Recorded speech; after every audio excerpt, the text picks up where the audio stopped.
परिचय। रिया आइसक्रीम की शौकीन है। वह रेफ्रिजरेटर के डीप फ्रीजर से आइसक्रीम बाहर निकालती है, लेकिन उसे आश्चर्य होता है कि आइसक्रीम तरल की तरह बह रही है। उसकी मां का कहना है कि 5 घंटे के लिए बिजली की आपूर्ति में रुकावट थी, तो आइसक्रीम पिघल गई। तो क्या अब रिया मूल ठोस रूप में आइसक्रीम को पा सकती है? इसका जवाब है हां। आइए जानें कि कैसे। उद्देश्य। इस पाठ के अंत में आप निम्न करने में सक्षम हो जाएंगे। परिवर्तन को परिभाषित करना, भौतिक परिवर्तन को समझाना, भौतिक परिवर्तनों के उदाहरण देना।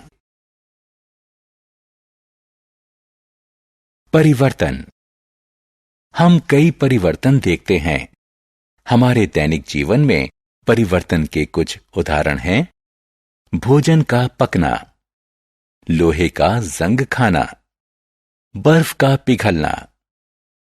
परिवर्तन एक प्रक्रिया है जिसमें किसी पदार्थ की अवस्था, रंग, आकार, आकृति, गुण, रासायनिक संगठन और संरचना में बदलाव आता है।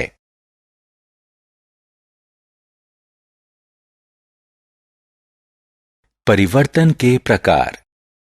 परिवर्तन 2 प्रकार के होते हैं, भौतिक परिवर्तन और रासायनिक परिवर्तन। इस पाठ में हम भौतिक परिवर्तन का अध्ययन करेंगे। जब पदार्थ के आकार, आकृति, रंग और अवस्था में परिवर्तन होता है तो इसे भौतिक परिवर्तन कहा जाता है।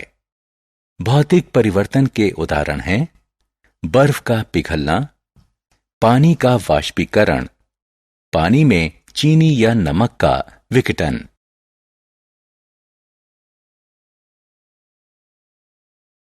भौतिक परिवर्तन के लक्षण।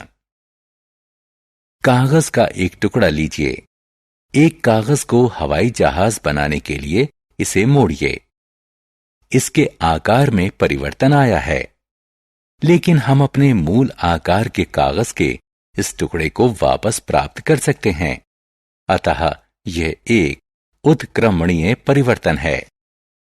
इस प्रक्रिया में कागज की रासायनिक संरचना समान रहती है। भौतिक परिवर्तनों के उदाहरण। बच्चों, गर्म करने पर बर्फ पानी में परिवर्तित हो जाती है।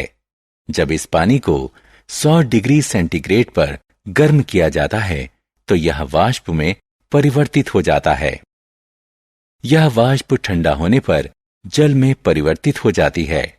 अतः इस पूरी प्रक्रिया में जल की केवल अवस्था परिवर्तित होती है, किंतु उसकी रासायनिक संरचना समान रहती है। आइए कोबाल्ट क्लोराइड के गुलाबी रंग के क्रिस्टल लेते हैं। गर्म करने पर ये क्रिस्टल नीले रंग में बदल जाते हैं। जब पानी की कुछ बूंदें नीले क्रिस्टल पर डालते हैं तो वो गुलाबी रंग पुनः प्राप्त कर लेते हैं। बच्चों, कपड़े के एक टुकड़े को 4 वर्गाकार टुकड़ों में काटो। अब एक टुकड़े की तुलना मूल कपड़े से करो, लेकिन कपड़े का गुण समान रहता है। अतः यह एक भौतिक परिवर्तन है।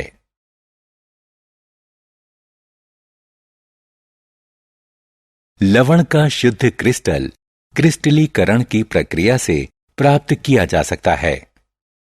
कॉपर सल्फेट का शुद्ध क्रिस्टल तैयार करने के लिए बीकर में 100 मिलीलीटर पानी लीजिए।